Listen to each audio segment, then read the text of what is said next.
Batgirl was wearing a bra. She would be wearing a sports bra, fighting crime under her costume. She would not have been wearing that pink bra under her costume. She needs more support. Yes. And that's literally a criticism that like people, a racerback. Something, yeah. But then again, we're talking about characters who fight crime in heels. That's true. It's car con carne. Let's eat in the car. It's car con carne. And now here's the star of our show, James Van Alstyne.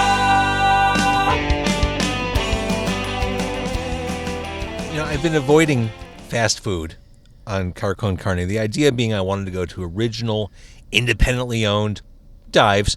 You got to make an exception when a monumental pop culture event hits, like what has hit recently. Burger King has unveiled the Whopperito, and to enjoy the Whopperito with me this week is Patrick Brower. Patrick is the co-owner of Challengers Comics on Western Avenue in Chicago. He is also the co-host of Contest of Challengers, the fantastic behind-the-scenes podcast of running a comic shop in Chicago, as heard in many places, including the venerable Yak Channel podcast network. Patrick Brower, you're taking a bullet with me this week. James, it is my pleasure. I can't tell you how excited I am for this. And in fact, when they announced the Whopperito, before I'd even talked to you about it, I immediately said, I'm getting that the week that it comes out. And I'd planned it for Wednesday lunch. That's the collector in you. You got to get something when it comes out. This is like issue number 1. Right? But I waited. I waited a couple days. We didn't get it immediately. But yes, I'm very, very excited. It's curious to me that the articles that I've read about this have said that this is Burger King going after Chipotle, when No. I don't think they're in the same category at all. I think this is, if anything, Burger King going after Taco Bell. This is Burger King going after drunk people. This is Burger King going after stoners. Sure. This is Chipotle's... And us. And us. I am a sucker for dumb things like this. My son, a couple weeks ago, we went to a movie. He said, Dad, we've got to go to Taco Bell. They've got the triple-double crunch wrap in a box. It's a $5 deal. All right. Okay. Yeah. Sure. I am first one in the pool for dumb things like this. Well, I'm glad to be your co-pilot for this excursion. And no joke, earlier today, I just, with my lunch, I had Swedish fish Oreos. How were those? They taste like Swedish fish, so basically wrong. It's not Sure. okay. And I'm an Oreo enthusiast. Yeah. All right, so I want to talk to you about your podcast. I want to talk to you about your store. I want to talk to you about your medical condition, but I want to do that after we eat. Okay. Will do. All right, so we've got these Whopperitos. The great thing about recording Car Con Carne at a fast food place, the wait doesn't exist. Yeah, we have our food already. And we watch the artisan bakers and chefs behind the counter. Craftspeople, I would call them. Yeah, and we watch them prepare the Whopperitos for us. Yes, I was happy to see that these were not just pulled off of a heated tray in the background. When we ordered them, they started to bake them. These are fresh. These are fresh Whopperitos. They are. I believe the tortillas were stone ground mere moments before we got here. I'm sure they were. Oh, and I should mention, I always mention where we are. We're at a Burger King at, I think it's 3157 Milwaukee over by Belmont. Yeah. Right across Pulaski, from... right? What's the place across the street? The Concord? I can't look at you. I don't know. Am I hideous? No, the Copernicus. The Copernicus. Yeah, the Concord is way up by Challengers. That's right. Copernicus. And a pretty great concert venue, for the record. They're doing some good booking there. They're doing some good metal, which is hard to find lately, locally in Chicago. Speaking of which, 1 year ago tonight, I went to see Toto and Yes. Oh, wow. And it was one day after that, 1 year ago tomorrow, that I pledged my life to death metal after having to sit through Toto. I love Toto. Oh, dude. I've never seen them live. They played for 90 minutes. Ooh, as an opener? So, yeah, that's a lot of Toto. That sounds like a co-headlining type of... That, very much. Toto's a 3-song band. Yeah. 90 minutes. I was praying for the sweet release of death. Reminiscing, right? That was theirs? No, that was Little River Band. Yeah, Little River. Toto. Sorry. Hold the Line, Africa, Rosanna. Mm-hmm. Okay. The fries aren't so much, actually. They're not very salty. Well, Burger King... You're saltier than the fries. Thank you. A couple years ago, they changed their ingredient to like double fried in peanut oil, and it didn't work well for a lot of people. As a matter of fact, it was the guy that did Wallace and Gromit. Nick, I can't remember his last name. He did their big commercial. Maybe I think this is like 20 years ago now, where they introduced the new fries, and no one liked them. So they've slowly transitioned back. What is your favorite fast food fry? I think Wendy's kicks ass. Wendy's is my answer as well. Wendy's is awesome. And it's not really fast food. I guess it's more of a quick service, but Five Guys has awesome fries too. I don't think I've ever been to a Five Guys. Five Guys, oh my God, the burgers are so good. Last time I went to Five Guys was before a concert. Def Leppard, maybe? Oh man, I would be worried about doing something like that before a show. After, no problem, but before, just having that, I don't know what you had, but just having that sit in your stomach Oh, and I'll for a have you know, 2+ hours rock show. you'll be very proud of me. We're recording this, I don't know where you're going to put that. We're recording this on the 16th of August. This weekend, for the first time in my life, I've never done this before. Ooh, okay. I've been wrong to not do this. It's taken me until now to do it. I'm finally seeing Kiss. Whoa, fantastic. Where at? The Rockford BMO Harris. Nice. Never seen him. I know you are about as hardcore a Kiss fan as anyone I'll ever meet. Well, I will tell you that I have never seen this lineup. I've never seen the Tommy Thayer iteration of Kiss perform. And I thought about taking my nephew, who just turned 14. I'm taking my son, who is 14. Excellent. But we wound up not doing it. Right. It's really expensive. It is. But he just started high school this week, and I thought he needed a little... You start high school already? Yeah, it's crazy, dude. And he's taking all honors classes and one AP class. Holy cats! So he is slightly overwhelmed by everything, like just the Of newness course. of everything and just the classes and the demands. So right before I came here, it's a Tuesday night, he said, I'm caught up on my homework. I finally have time to catch my breath. I'm watching last night's Raw. And he disappeared into the basement. He hit that point where he's been through a lot and he has earned Some wrestling. some pro wrestling. And I know you're a wrestling fan too. I don't watch WWE that much. I mean, I'm aware of what's going on. I think he's the Intercontinental Champion or maybe the United States Champion. This guy Rusev? Rusev with an R. Okay, he's the worst. Rusev. He is the worst. How does someone like that get pushed by WWE? He's been being pushed for a year and a half now. That guy is the absolute Yeah. worst. And he got married. Yeah, he did. In real life, he got married, and that's his actual wife. Really? Yep. Okay, we both unwrapped. And I'd recommend keeping the wrapper Yes, at the bottom. I expect it to be very messy. I can only imagine people who walk by and look in how suggestively we have these half unwrapped Whopperitos.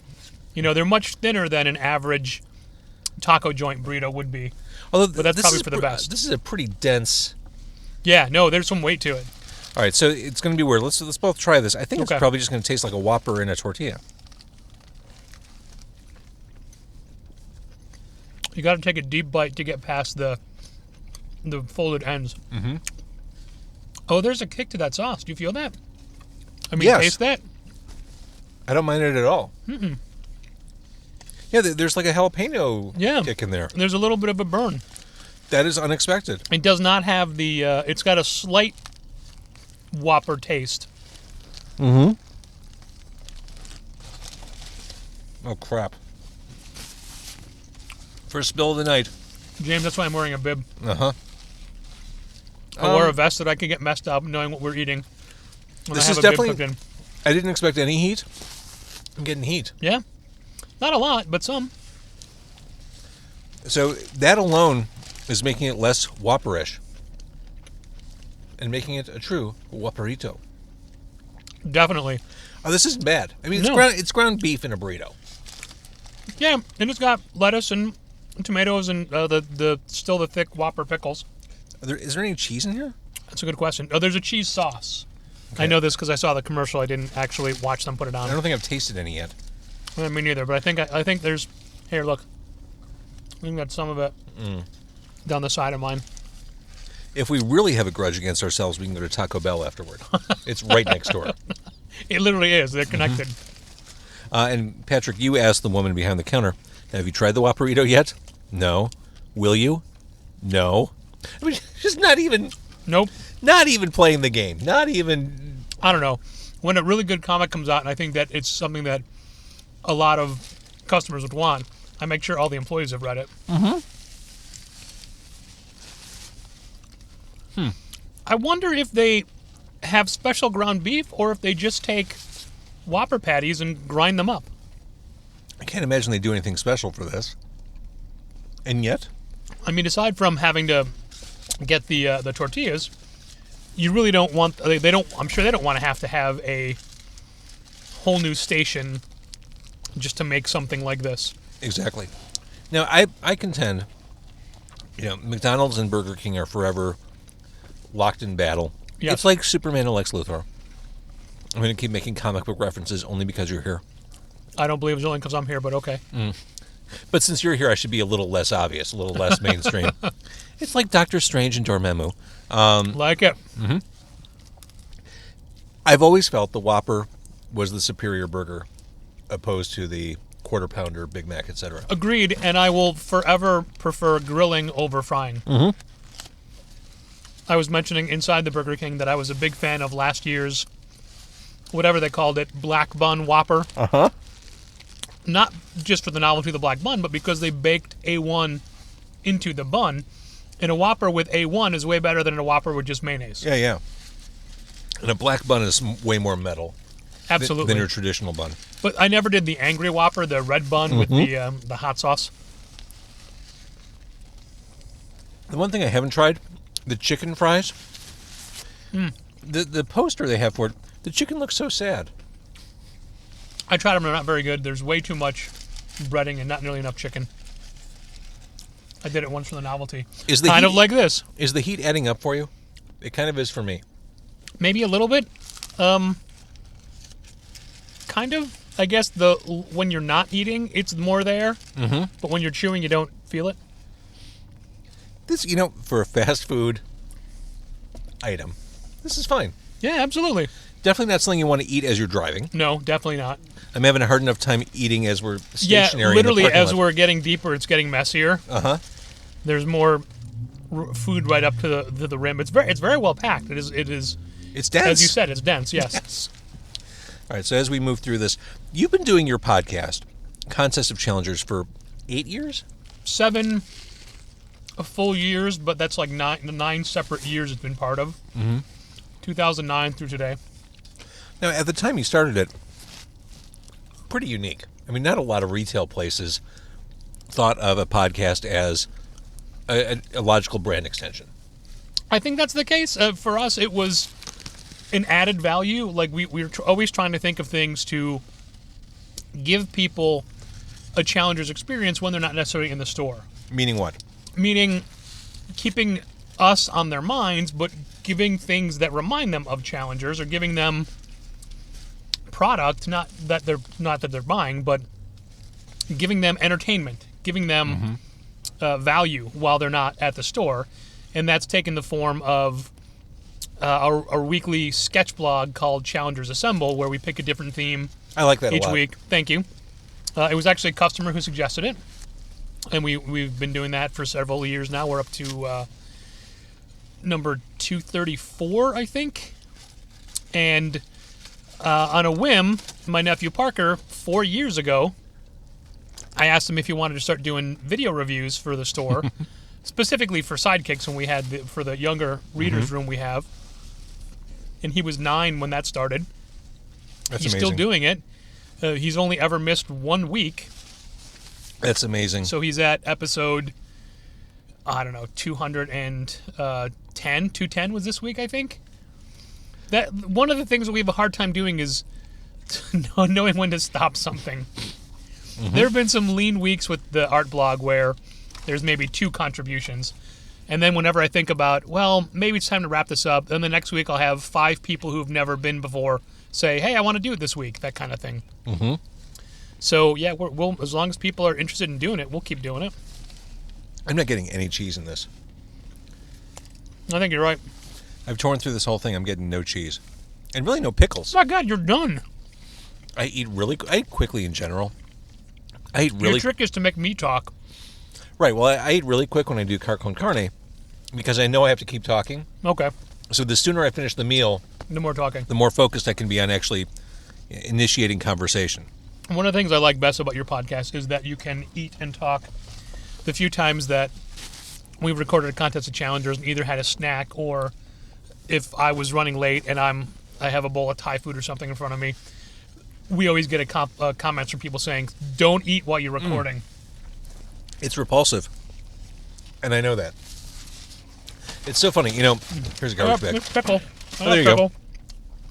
I finished recording the TV pilot for Car Con Carne, and I went in and I watched the rough of it, and I'm looking at this in high definition. I'm looking. I think I know where this is going. Oh, I'm sure you do.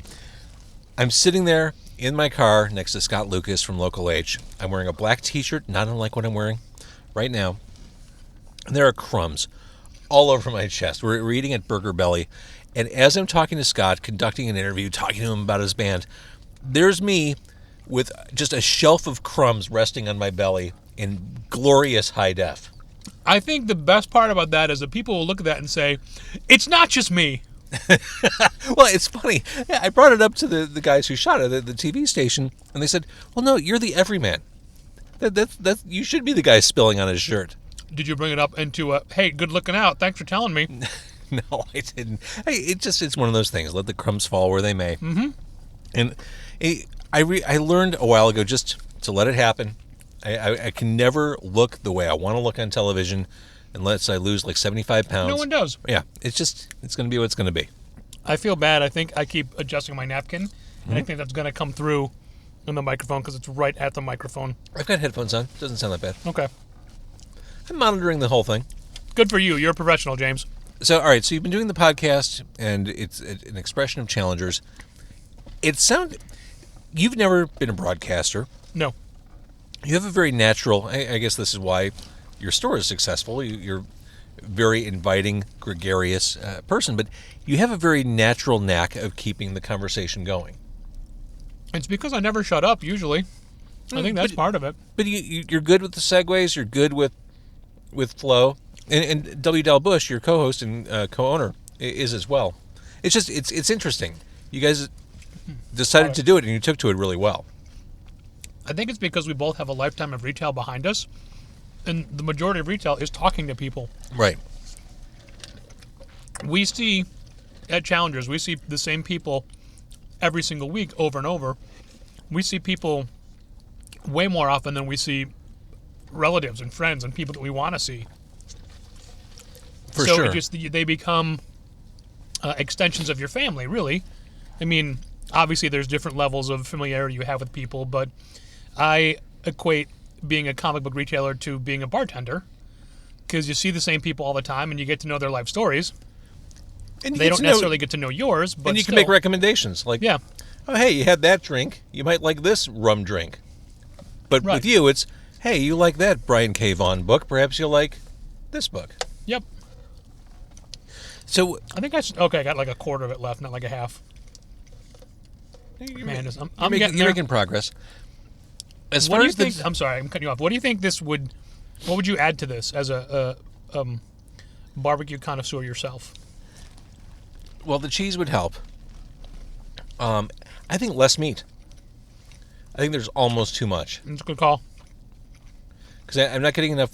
The pickles might add a little bit of nice crunch to that. There are pickles for sure, but they're very few. Mm-hmm. It's perfectly fine for fast food. Mm-hmm. It's not, scandalous or crazy. It's just, it's a Whopper in a tortilla. All right, so as far as the decision to really be almost transparent with the way you guys run your business, with everything from orders to customers, is that part of the Challengers? I don't know. Yeah, we have nothing to hide. We both worked for different stores in the past, and so many stores, like if somebody comes in and at a different store and says, hey, I'm looking for this book, and a retailer would say, oh, Diamond shorted us, and Diamond is the distributor for comics in the comic book industry. You have to get your mainstream comic books from Diamond. That's who you get them from. You have no other choices. And it's true, Diamond makes mistakes, and a lot of mistakes, but not all the mistakes.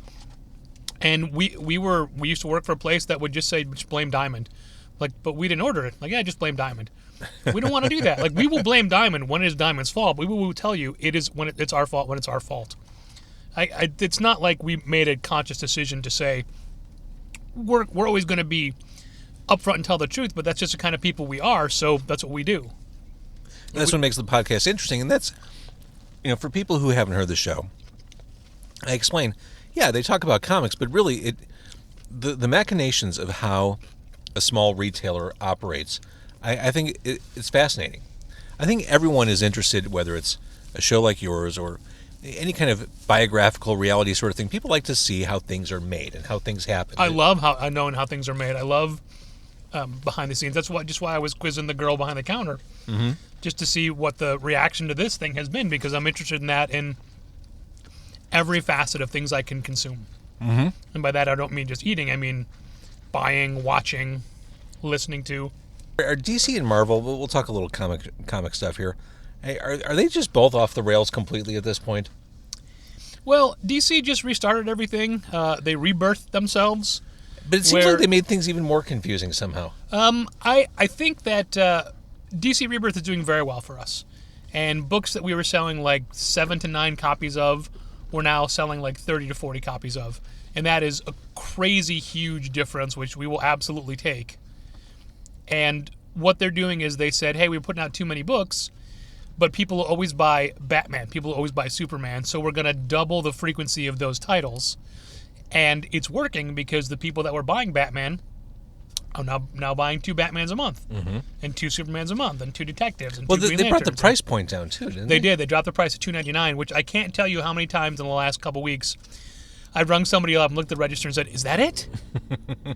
Normally, the opposite used to happen. I ring someone up and I'm like, "Oh man, I got to redo this because I must have overcharged them on something." No, that's just prices are so high. Marvel will routinely charge $4, $5, $10 for single issues, and people don't blink. But now that DC's prices are all $2.99, I do a double take and think that I missed something, which is actually pretty great. But the rebooted universe or the whatever they're doing, just me trying to look at it from afar, it sounds very convoluted because they're taking elements from a bunch of different things they've done. What they're doing is, back in 2011, they restarted their whole universe. It was called the New 52, and they started everything as if it was happening now. No real history to things, except they acknowledged that Batman had been around for 5 years. What DC Rebirth is doing is saying, hey, you guys had 10 years of activity before that. Somebody took all that away from you. Some big bad that's on the horizon we'll get to in a couple of years caused the New 52 to happen. And now this is characters remembering the things that they'd done in their timeline 10 years before the New 52 as well. So is that everything that happened in comic book? Okay. Yes. I still find this very confusing. It's less confusing because they're bringing back all the continuity they got rid of. Which is good. Yeah, absolutely, it's good. And that's why people are trying again. So legacy characters, people we haven't seen for a while. Yes. It's just funny you should say it that way because it was Kid Flash that was the impetus to this whole thing because he didn't exist in the New 52. And the rebirth was him coming back through the Speed Force. I know this sounds so weird to lay people, but it was him trying to reestablish a foothold in our world. And as he would visit different people in a ghostly form as part of lightning and energy, it was finally Barry Allen, the Flash, who was like, "Wait, you're Wally, I know you!" And that pulled him into reality. All right, now Marvel... Wait, James, there's one major thing that I don't know if you're aware of, and I don't know if we've talked about or not, but I did say that there was a big bad who's responsible for all of this, and we're going to get to that down the line. It's Dr. Manhattan. From The Watchmen. Yes. Seminal comics work. Yes. People who don't read comic books have read The Watchmen, probably seen the movie. That's interesting. It's the first time The Watchmen have been integrated into DC because... And as villains, it seems. The creator of Watchmen... Well, I don't know if we can say his name. We can. It's Alan Moore. But he doesn't let his name be connected with those things anymore. In fact, Marvel is reprinting all of his Miracle Man work. And it's... they just name the artists. Or the writing credit is written by the original creator. Really? He doesn't want his name attached to any of these things anymore. Especially The Killing Joke, the new animated film that came out recently I don't know if you talked about that at all or heard about that. I saw it. I saw the opening, like the Fathom event. I took my 14-year-old boy and I explained. Oh, yes, I do remember. I specifically remember a post you had about when one cartoon superhero loves really likes another cartoon superhero. What happens next? I mean, there was a full-on ass grab at Batgirl. Yeah, and she ripped open her bat box. Yeah, so she takes off her mask and her cape on the top of a building and then takes her shirt off. And I've gotten this complaint from several women who've seen the movie. Batgirl was wearing a bra. She would be wearing a sports bra fighting crime under her costume. She would not have been wearing that pink bra under her costume. She needs more support. Yes. And that's literally a criticism that like people, a racerback. Something. Yeah. Mm-hmm. Excellent point. Yeah, and not one that I would have come up with. But then again, we're talking about characters who fight crime in heels. That's true. So practicality. Look at the heels Harley Quinn had in that movie. Oh my God. They were like 5-inch heels. A lot of ass cheek in that movie. Yeah, I think they must have hired little people for the camera for her because that's as high as it ever got was to her butt. Uh-huh. Little people's right. I can say that, right? No, I don't think that's right at all. Oh, I'm sorry. I think it's... I don't know. This is true. Height challenge? What kind of social justice violation are we committing here? I apologize. I was trying to pick the right term. You gave it a good shot. I don't know if little people's okay. Okay. What's Hornswoggle? Oh, well, he's a leprechaun. So, I mean, you're not gonna call people leprechauns. Unless they're really lucky. By the way, now that he's out of WWE, his new wrestling name is just Swoggle. I thought for sure, scheduling this Car Con Carne, you'd be beyond this issue. You got a stone. I got a kidney stone, which super common. People get them all the time. I believe a stat I was told was 80 million Americans go to the emergency room a year with kidney stones, and I never had one before. Woke up at 4 in the morning one Saturday with what felt like somebody just squeezing my insides. Should I be less descriptive for you, James? That's fine. That's fine. So I first I'm like, all right, let's see if I can, whatever this is, because I woke up with it. I'm like, see if I can sleep it off, and I couldn't. So I go to the emergency room, and emergency rooms are, for emergencies, and very expensive when you go, regardless of insurance or not. And long story short, I was diagnosed with a kidney stone, a 5-millimeter stone that was right at the top of my ureter coming out of the kidney. Mm-hmm. And 5 millimeter isn't huge. It's not tiny, but it's not huge. And between 5 and 6 is the point where they say, millimeters, is the point where they say you can still pass it. Anything beyond that, you need to have some sort of medical intervention. Okay. So they gave me morphine in the hospital, which was amazing. I'd never had it before, and it was wonderful. Everything stopped hurting. I was able to go to work the rest of the day. And they gave me some medicine that would open up blood vessels and things to make urination a lot more powerful to, pardon me, move the stone through the system. Okay. Because for those who don't know, and really who doesn't know, but for those who don't know, to get rid of the kidney stone, you got to pee it out. You got to pee it out, but it's got to go from the kidney down the ureter into the bladder, and then out through the urethra. Mm-hmm. Now, once you have a kidney stone, you wind up hearing about everybody else's kidney stones of people that you know. And a lot of people that I know have had kidney stones. And most people admit that it's the worst pain they've ever felt.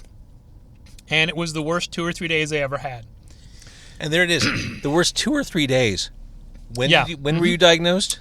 I was diagnosed, when did Killing Joke come on? It was the last Saturday in July? No. Oh, no, it was earlier than that. It had to have been earlier than that. Yeah, it was definitely earlier than that. It was 3.5 weeks ago. Mm.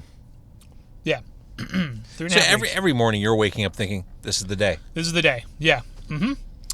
And a lot of people say that once the stone comes out, the pain immediately goes away. Because the pain you're feeling is because that kidney stone is blocking your ureter, so all the liquid that goes through the kidney can't.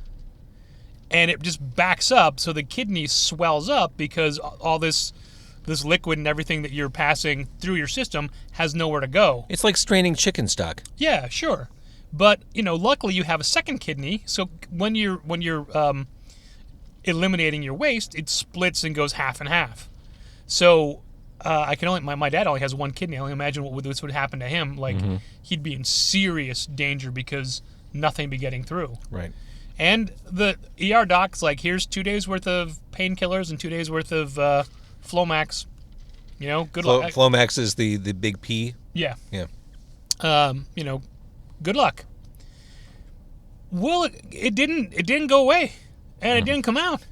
And then I start researching things, and never look on the internet. Dear God, don't you know better? But no, it's better because all you see are the worst case scenarios, and you're like, mine'll never be that. Then I found from the size and location of where my stone was, the average time to pass it was 22 days. And I thought, good God, I can't go through this for 22 days. It's a little different from the 2 days you were quoted. Yeah. But he's an ER doc. He's not a phlebotomist. So if this was Amazon Prime, you'd be really pissed. Right. I want a 2-day delivery, and you're taking like a month. This is... Right. I didn't really... I'm not going first class on this one. I want expedited overnight shipping. All right, so you see the 22 days. And I think, no, there's no way. It can't be. But that's the average. So what does an average mean? Could be less. Could be more. So after the first couple days, I thought, you know what? I can't just do this. And so I start looking at other remedies. And holistic people say eat a ton of watermelon. Like if you can, just for one day, eat nothing but watermelon. What does that do? It breaks it up because of whatever in watermelon, all the acid and the things in it specifically. Even if you eat not the rind but the white part and the seeds, it'll help break it up. Wouldn't an actual doctor go that direction? Here is something to break it up so it can disintegrate and you don't even feel a thing. But keep in mind, I talked to an ER doctor who's not necessarily a specialist at this. Mm-hmm. However, one of the things that made me happy with my general practitioner is that later that day I got an email from her saying, hey, I saw that you were at the ER and I saw that you had a 5mm kidney stone. I agree with what he had said, just, wait it out. And then I made an appointment with my urologist. And the whole time you're still running the store? To be fair, I took 2 days off. Okay. I was diagnosed on a Saturday. Dow had to open that Saturday, but I came in and closed. And then I have Sundays and Mondays off, but I took off that Tuesday and Wednesday. Good. Okay. So I was off for 2 days, and it was a horrible time for Dow for me not to be there because we were in the process of switching over to a new point-of-sale system. And which was mentioned in a previous Contest of Challenges. Yes, it was, and we wound up ultimately not going with it. But one of the things they wanted you to do was the club pull system. We have subscribers at our store, people that sign up for specific titles, and as they come out, we put them aside for people. Mm-hmm. And the way we pull it is that each week when we have an invoice, it breaks down how many people get Batman, how many people get Amazing Spider-Man, and then it's broken down alphabetically after that. So then you go to, like James Van Alzel, it'll say, here's the 4 books James gets this week. So we pull those 4 books and put them aside for you. Mm-hmm. This program that we were using only did it by title and wouldn't let you move forward until you did that title. So it would say, all right, here's the 28 people that need Amazing Spider-Man. Then, all right, here's the 70 people that need X-Men. Or here's the 112 people that need Saga. But you had to do it. So you could be going to one person's folder 20 separate times. Oh, that's annoying. Yeah, like he was at work until 10 o'clock that night just trying to sort this out. And it would have been a lot faster if I was there to help him. But anyway, we wound up not using that program. So that was just those 2 days I was gone were too horrible. We'd scheduled this a month in advance, not knowing this is going to happen. Of course. And every day I'm like, what if I'm not here for? And Dad would say, you'll be back. Don't worry. It'll be fine. You'll be past it by then.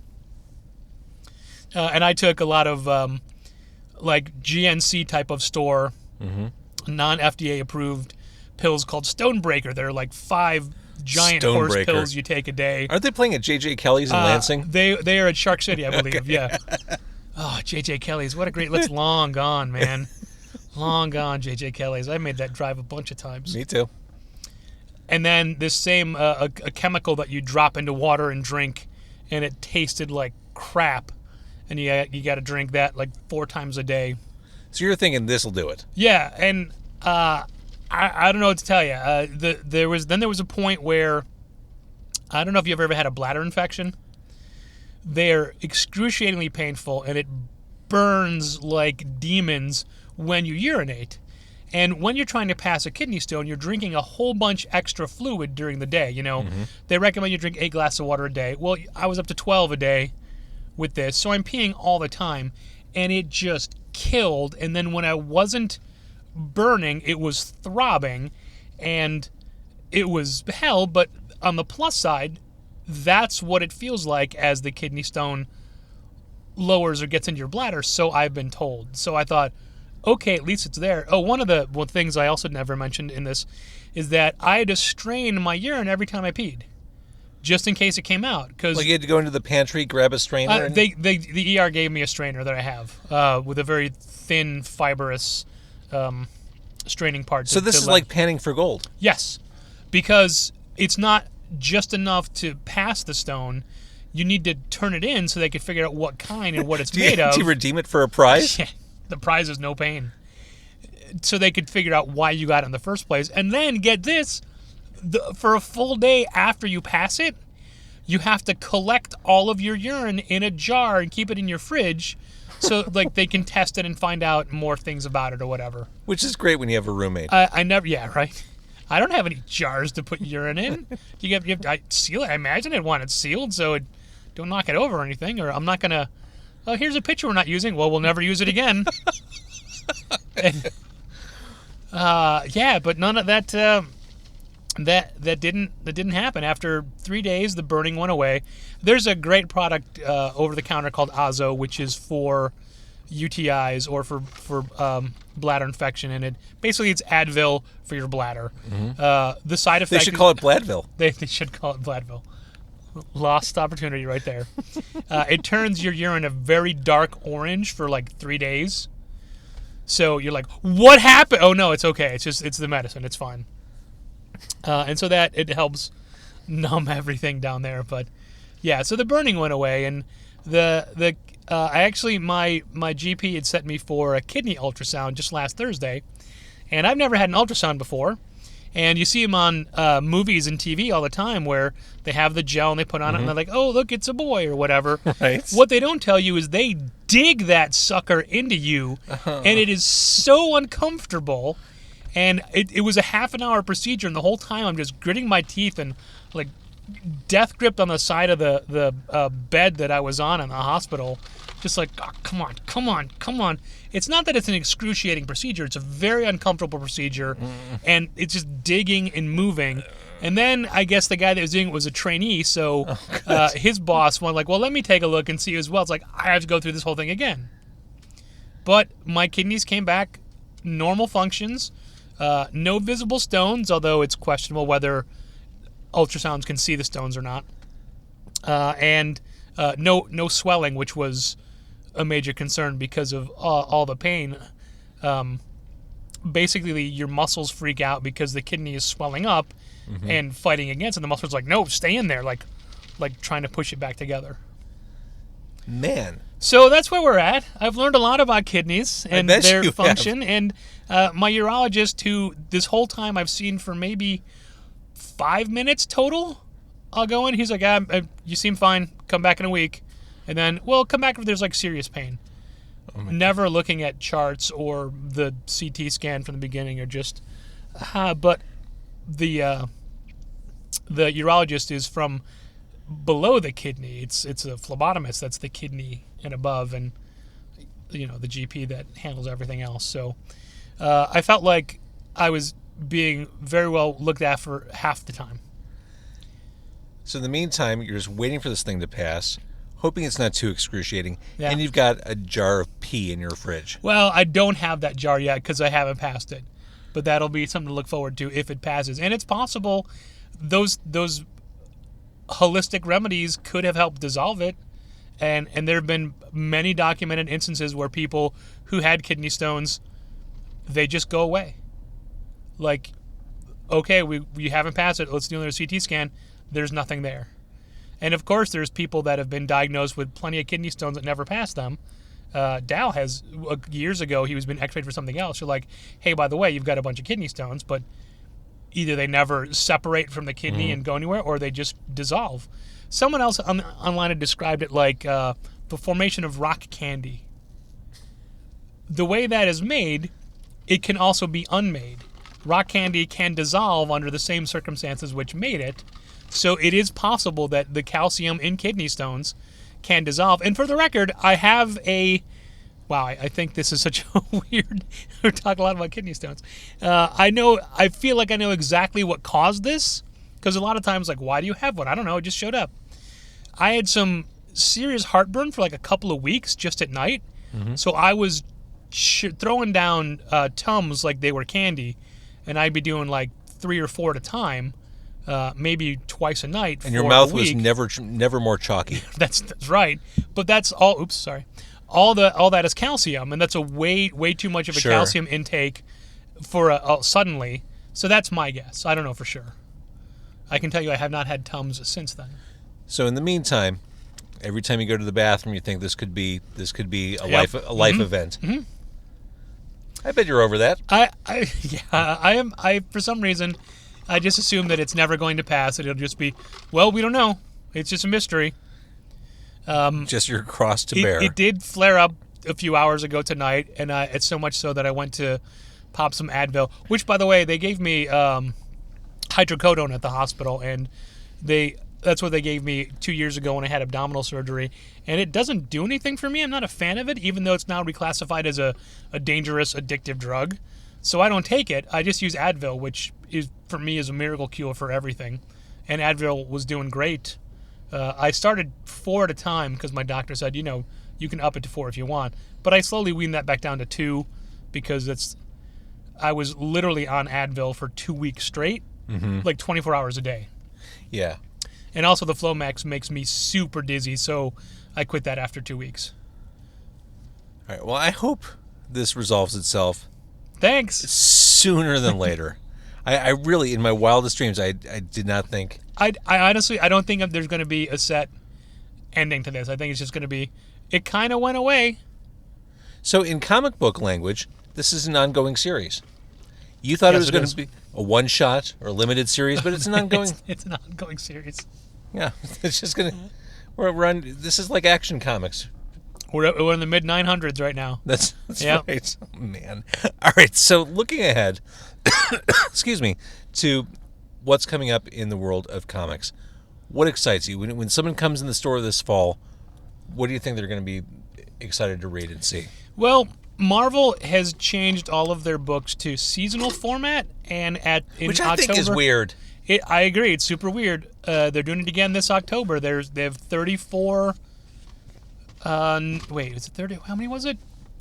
I don't know. A lot, like 34 new titles debuting this fall, and a lot of them are titles that they're ending, and like it's number 9 this month or number 10 this month, and next month it's number 1.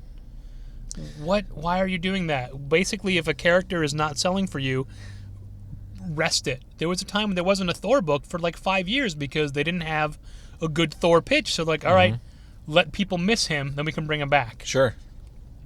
But Marvel does have a lot of new number 1 starting. I read, I was at the library where I do occasionally grab graphic novels, because you'd be surprised by what your library actually has. More libraries do have great graphic novel sections. And I read the first collected edition of the Avengers group with Miss Marvel and Miles Morales, Spider-Man. All new, all different Avengers. Yeah. I thought it was really good. Yeah. Well, everything you liked about that book is going to change. Perfect. Because those characters are quitting, and they're forming a new team called the Champions.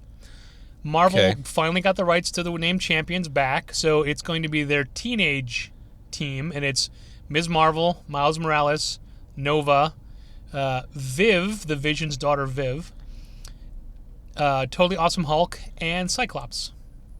Okay. Young Cyclops, not old Cyclops, because he dead. He dead, James. This is also confusing. All right, yes. So looking ahead, I mean, we explained what Marvel's doing, but what are those books you think that are going to be? I forget. There's so many coming out. Oh, Unworthy Thor. That's going to be great.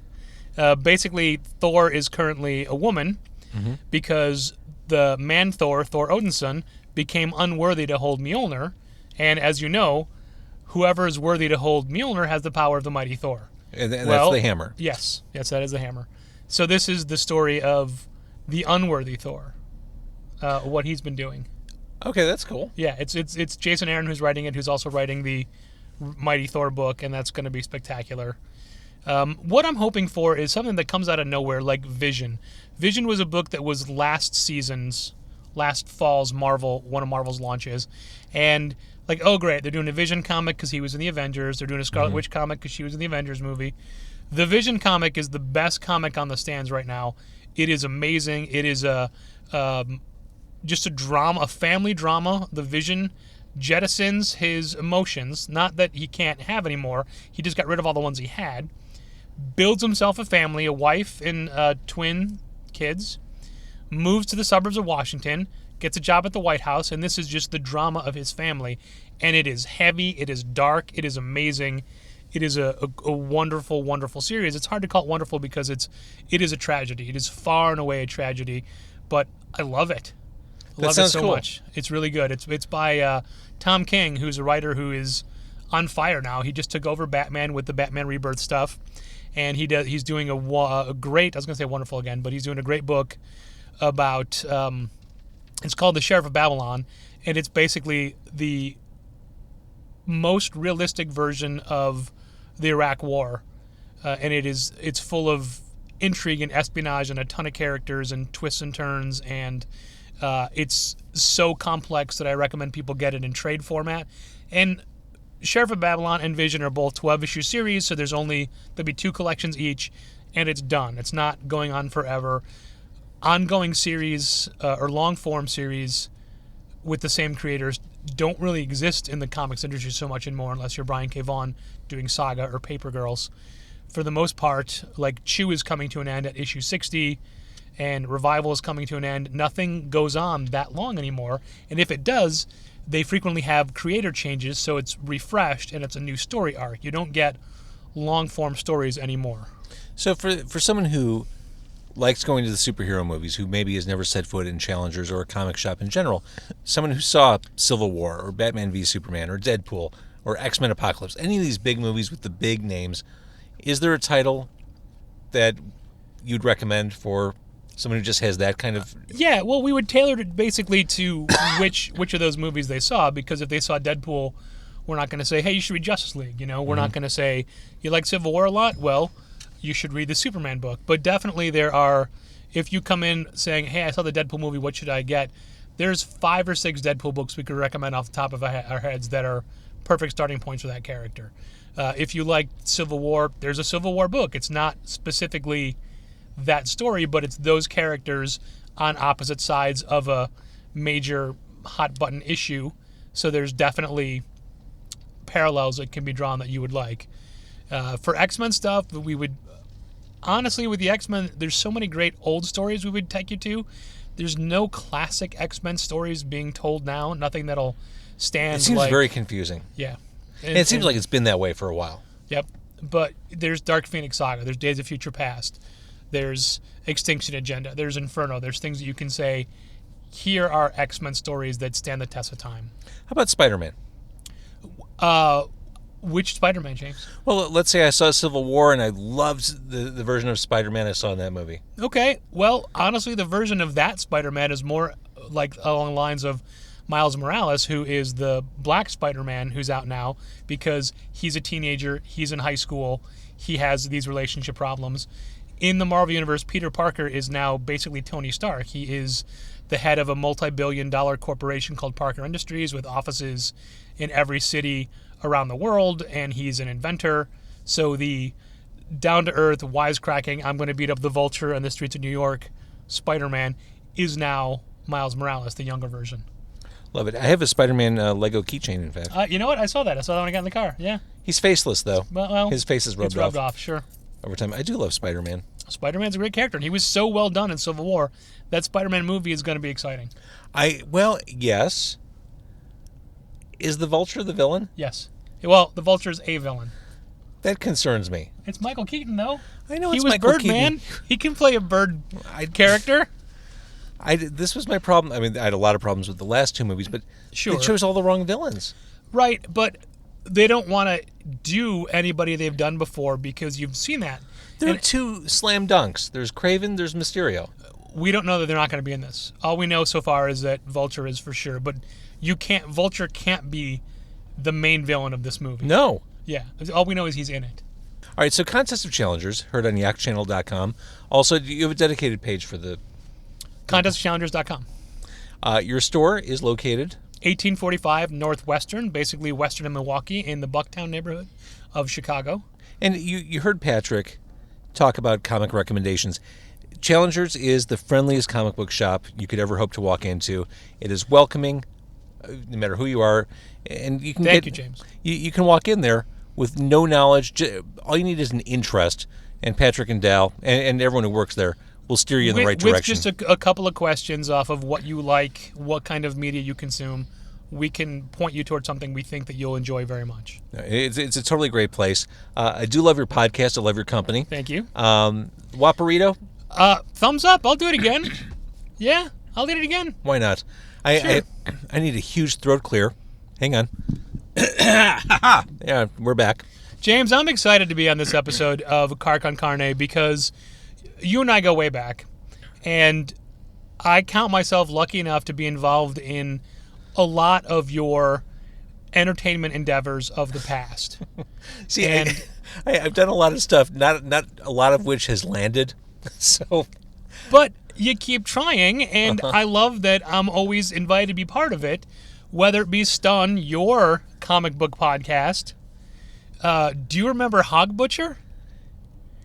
I came across a file folder on my computer called Hog Yes. Butcher. It was going to be your Zine. Chicago-based zine that we had a bunch of articles in the can and stuff. God, that's right. I don't know if you want me to keep talking about this, but Sure. I enjoy that you do all these different things. And I got to say, as soon as you announced Car Con Carne, I'm like, when am I going to be on it? I know I'm going to be on it. So and I started true. thinking about where are we going to go? And then little by little, you would go to all the barbecue places in my neighborhood. I'm like, he's using them up. Where are we going to go? And then I started making like a B list. And what do I get? Burger King. I'm sorry. And I love it. No, thank you. I love it. I knew I'd get to you eventually. I It had to be right. I had no doubt. I was never worried.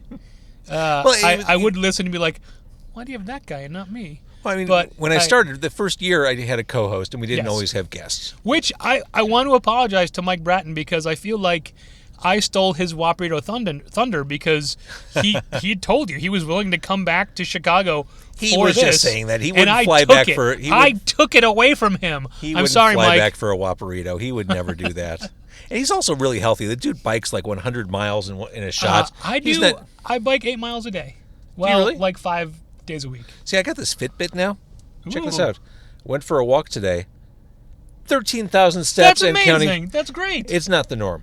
But here's the thing with Okay. the Fitbit. I thought just by wearing this, I would lose weight. I thought that's the idea. You put a Fitbit on, you lose weight. Well, it's like 5 pounds on your wrist, so it makes you heavier Right. anyway. No, you got to exercise and stuff. Ugh. I know it's stupid. Did they tell you that before you buy it? No, I thought it was understood. People who wear Fitbits, and there are a lot of them. Yeah, there are. And they're already fit. So you know what? Screw them. So It's the bit part they got to work on. yeah, I should find a way to screenshot this 13,000. 13,000 is great because the average is 5,000, but if you're trying to be healthy, it's 10,000. So Right. you went far and above. So it was almost appropriate that I had a Whopperito tonight. I have a step counter, which does not work on a bike. And when I say bike, I have an exercise bike that's half elliptical, half exercise bike. So I do this in my living room watching TV. That's great. But it's not the same as actually biking outside. It does have levels, and resistance, and it can go up to level 16 as far as its tension, and the most I've gone is 8. All right, one more quick comic question Okay, before I let you go. You got it. The Netflix shows. Yes. I found myself getting bored to tears in season 2 of Daredevil to the point where I didn't finish it. Jessica Jones, I gave it 2 episodes, I was out. So far, the Marvel Netflix shows follow a very specific 3-act arc, where the hero has to try to do something, and they try to do it, and they fail. And the second arc, the second part of the story is them figuring out why and working up to it. And then the third part is them trying again and succeeding. And Jessica Jones is a show that I thought went downhill rapidly. And did you at least read what happened? Did you look at IMDb reviews or something to find out what happens on that? Yeah, I mean, I got the gist. Jessica Jones is a show that she could have done what she eventually did, and I'm keeping it spoiler free. 4 episodes in, but doesn't, and then it takes her 8 more episodes to realize that's what I should have done. I'm going to do it now. And I thought, that's a long way to go. Daredevil Season 2 I liked because it was... Daredevil Season 1, it was one story. You knew it was happening. Season 2 was shorter stories that added up to something. And while it was a completely different Elektra and a very different Punisher, I at least liked those aspects of, like, here's a story, here's a story. I thought the Punisher episodes were pretty good. I do, but I agree. But I also thought they resolved it very quickly by the end of the 3rd episode. They did, and I realized I was watching a lot of these episodes in a dark basement, and the screen was dark. Like, I found myself falling asleep watching because everything is so goddamn dark in these shows. I can't watch Mr. Robot on my exercise bike because it's such a dark show. And even though I'm working out in the early morning with the TV angled to me, I can't see who's on the screen ever. I know what you mean about the darkness of Daredevil. I found myself, if I was tired while watching the show, I would start to doze on the couch. Yep. I don't like the actor who plays Foggy Nelson on Daredevil, and I didn't care about Karen's story arc this time, and that was a large portion of the season. However, I am looking forward to Luke Cage like nobody's business. I hope that's good. It looks so great. I hope there's a trace of fun. Yeah, I think there will be. I think so. I think we're in for a treat with this one. You know, it's funny. I look at your run times for your podcast, Contest of Challengers. I think, wow, they talk for a while. How do they do that? Because Carcon Carney is usually like 20 or 30 minutes. As we're recording this, before I even touch this with the magic of editing, we're at like 75 minutes. It's my fault. Sorry. It's you. It is. Actually, for Contest of Challengers, it's Dal. And I'll be frequently like, you'll hear me kind of tune out. I'm like, we're at an hour 10. That's good enough, man. Let's go. And like the episodes that go 2.5 hours, I'm like, why are we doing this? Well, who is being punished here? But early on, when we were doing like 20 to 40 minute episodes, we would constantly hear, please make them longer. That's interesting. So and my advice to content creators, and I don't always follow this, but the show, whatever you do, as long as you're having fun, let it go. And you're in it. Yeah. The second you lose interest, that means the audience will as well. too, Sure, without a doubt. Did you watch Stranger Things on Netflix? I find myself not having enough time to watch TV. Understandable. You've got a career, you've got a family. I just have a career. Well, I watched the first episode. Okay. And I thought it was good. Yeah. The point I was going to make with that is it's an 8-episode show, and some episodes are 42 minutes, some episodes are 58 minutes. It is because it's Netflix, it can be whatever you want. And I was talking to someone today who's saying, why are the Marvel shows 13 episodes when you can clearly do it in less? Like, because Marvel wants 13 episodes. It's not, Netflix doesn't care what you do. And I use Stranger Things to say, look, there's 42 minutes, there's 58 minutes. That's a 16-minute difference in an episode. Yeah, they're not trying to conform to a programming clock. Right. Just is what it is. All right, Patrick Brower, co-owner of Challengers. We hit the address. Co-host of Contest of Challengers. All-around good guy. Metal enthusiast. Hell yeah. Kiss fan. That too. I'll report back on the show. I will be following your social media that night. There will be pictures. I hope so. There will be conversation. Not a lot of women. Doesn't have to be. Nope. But thank you so much for doing this. And yes, it was long overdue, and we'll do it again. James, my pleasure. Thanks for having me.